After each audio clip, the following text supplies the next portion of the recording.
Hi everyone, I hope you had a good day.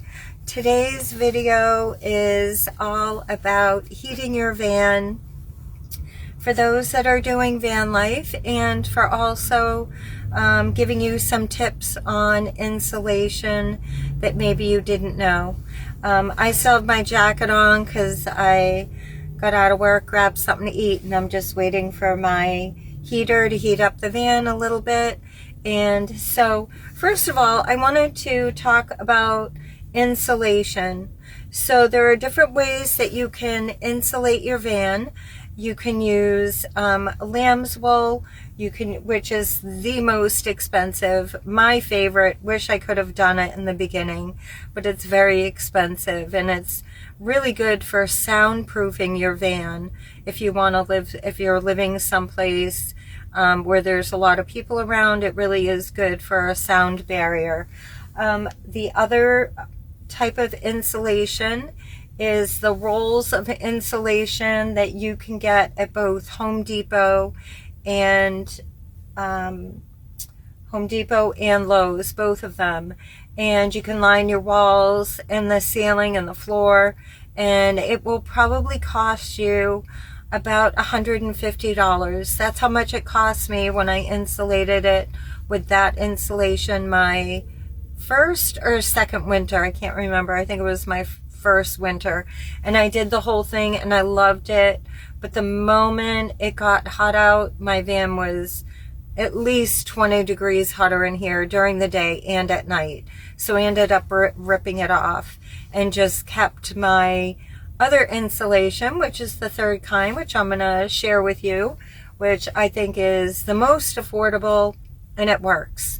I used insulated curtain panels that I turned the long way, did all the walls of the van, and then I covered them with an Arctic fleece. So the Arctic fleece is through the walls, up above. I know that this is like, fancy kind of contact paper, but there are 4 layers underneath this of contact paper, and I did have another fancy one here. So but paper is actually the best insulation. I'm sure you guys know that. You wouldn't think it would be, but it actually is. But the insulation, the Arctic fleece, was very inexpensive, and I bought 4 rolls, which ended up insulating the entire van. And I've mentioned this before, my van is 22 feet long, and when I'm standing in my van, I can't even touch the ceiling. So, so it's pretty high. It's 9.5 feet high from the ground up.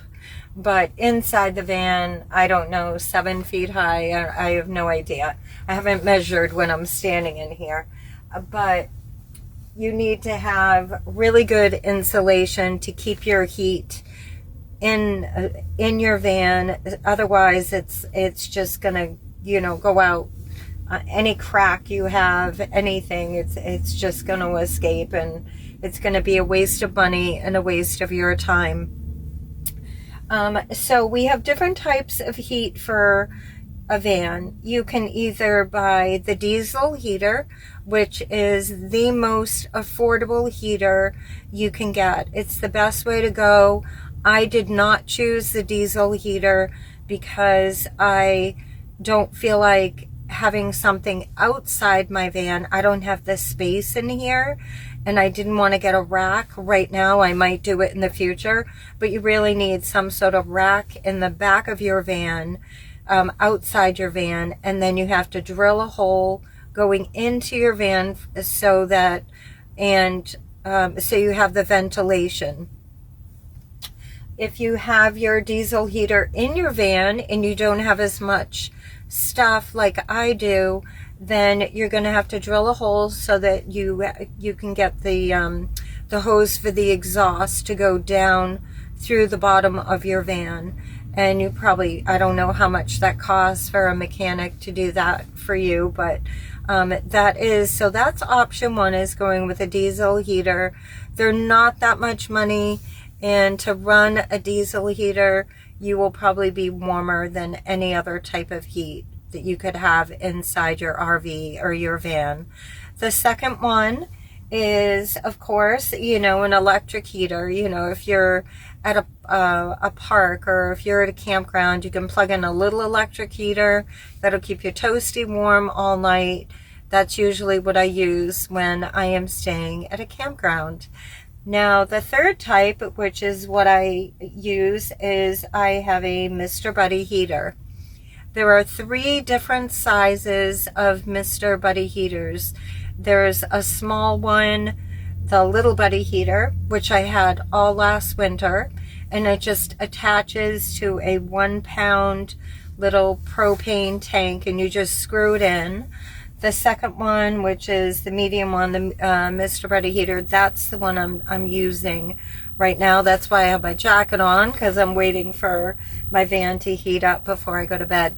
But I invested in a propane tank this year instead of going with the little cans, because the little cans, they really do add up after a while. It gets expensive. You're getting like an entire week's worth of heat buying the tank and then buying the hose. So the hose is about $20. The tank, if you buy it new, it's about $59. Every time you fill it with propane, it's only $20. So you're now spending about $20 a week on heat for your van with the propane tank. So it is definitely worth the amount of money and the effort to set it up the right way. So I did go out and I bought my hose and I hooked it up to my Mr. Buddy heater, and so everything's set up. I used it last night. I will share a couple things about the Mr. Buddy heater. So, and I will show you this, by the way, at the end of the video. I am going to show you a little bit. All of the Mr. Buddy heaters, I know people panic all the time when you tell them you're using a propane for heat, because they're worried you're going to fall asleep and you're not going to wake up. However, this van is huge, and I think the more space you have, the more ventilation. You're supposed to crack a window. Last year, I never did. I never cracked a window. I had, which, I know that there's so many different people, so many people give different opinions about the propane heat, but you're supposed to crack a window for the ventilation. But the Mr. Buddy heater has different levels. You can put it on low, you can put it on high heat. I keep it on low. I feel like the low heat is perfectly fine. So the safety part of it is that it shuts off after about 3 hours. So when you're using your Mr. Buddy heaters, regardless of what size you use, they have a large one too that I've never even I haven't even seen outside the box, so I don't even know how big it is, but it would be great for somebody that's camping and there's some place in the mountains where it gets really cold and they have a tent, and you can open up one of the windows in the tent for ventilation. But the medium size one is the one that I chose because it is the best size for my van too. So when it comes to the heater, if you hit it, if you touch it, if I kind of shook it a little bit, it would immediately shut off. And so that's a good safety feature. It shuts off after about 3 hours. And then if you wanted to, you could always turn it on again in the morning when you're getting dressed. But anyway, so I wanted to talk about that. And then the other one, which I'm just going to kind of show you guys, this is ethanol gel. I don't know if you can see this, the ethanol gel. So this is what they use when you are catering. So if you are a caterer, or if you're having a party at home for the holidays, you could go to any department store or a supermarket. They probably sell them in the supermarket, and you just pop the can off, the top off, and you light it, and you can put it under your dinner trays to keep everything warm, and it's what the caterers use. But if you are doing the van life, it's also something that people can use under a terracotta pot. So if you have a terracotta pot, you would just put it upside down on here, make sure there's holes at the top, and you light it, and it will stay warm and lit for 3 hours. And regardless of whether you are doing van life or you live in an RV or tiny home, I think no matter where you live, there's always that slight chance that you may not have heat at some point. So it is always a good thing to have some sort of heater as a backup plan for anything. Anything could go on at any time during the winter, especially when I was in New England. I wish I had a Mr. Buddy heater when I lived in New England, because the countless times we lost power and we were just so cold up there. So it is a good thing to have. So again, this is ethanol fuel. It's ethanol gel, I'm sorry.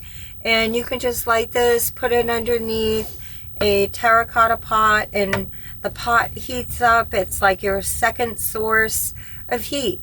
So you can keep your van, or wherever you are, if you lose your power, whatever, at least it will give off a little bit of heat. The other one is that using a 3-wick candle, a small one, like close to the size of this, you could put that underneath the terracotta pot. And to me, I actually like that one much better, because the 3 wicks will stay lit all night long, so you don't have to worry about it going out in 3 hours, and that terracotta pot will heat up, and it acts like a little heater. And those are the times, you know, to use something like that. You want to use that maybe on a night when it's not going to get below 40 degrees. Then you just want to kind of take that chill out of the air in the van, but you don't really need to, you know, use propane or your diesel heater, whatever you decide to choose, whatever you decide to use for your van. But I do like the candles myself, because they produce heat, and then I don't have to worry about them, you know, shutting off in the middle of the night, and then you wake up in the morning and it's still a little bit warmer. Maybe not by much, but you know what, 5 to 10 degrees warmer from just one terracotta pot makes a difference, you know, when you get up in the morning. So so those are 3 different things, 3 different sources of heat that you can use. And like I said, you know, I always have to make sure, safety precautions, you always have a fire extinguisher, a water bottle, or some, you know, you always want to have something close by, you know, in case, you know, something happens. But, you know, the good thing about the, you know, Mr. Buddy heater is it does shut off. If something goes wrong, it has something built into it where, you know, like I said, if anything hits it, it immediately shuts off. Or if there even, you know, there's a timer built into it, so it will shut off once I go to bed anyway. And I kind of like that too, because it saves on fuel, so it's not running all night long.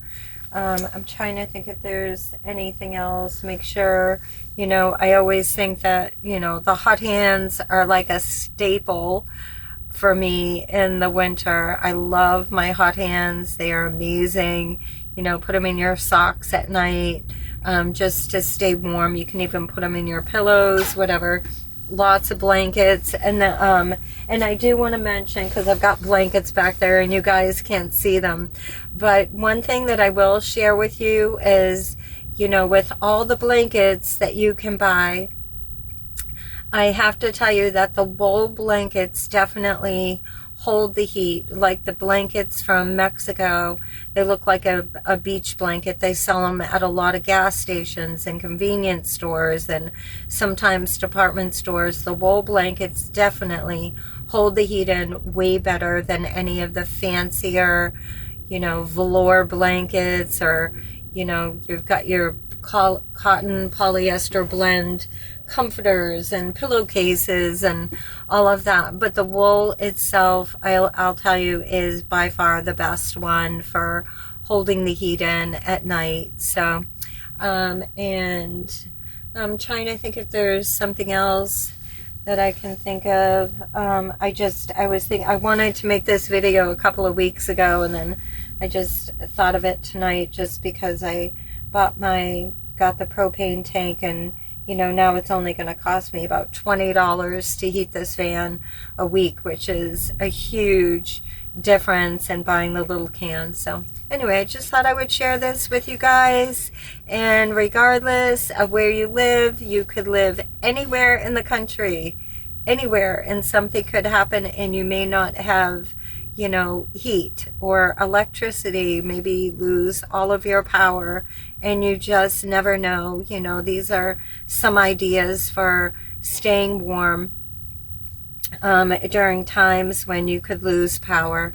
And, you know, in hindsight, I think we all have situations in our life where we look back and go, oh my gosh, I wish I had this at that time, or wish I did this, but this is definitely one of those moments. And so before I have some days off again and I'm able to escape to the mountains, I don't know where I'm going to go next week, but anyway, so I just want to wish you guys a nice weekend, a blessed night.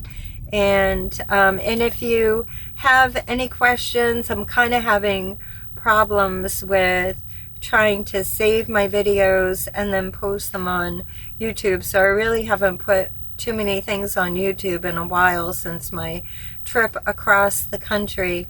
But I do, but for now, I'm just gonna leave everything, put everything on Facebook, and then when I come up with any other ideas that I can think of, I will share them with you. So maybe at some point I'll show you some other stuff that I have for other van life tips. But for now, I hope you guys have a great night, and again, Merry Christmas, again, Happy Holidays, and stay safe. All right, bye.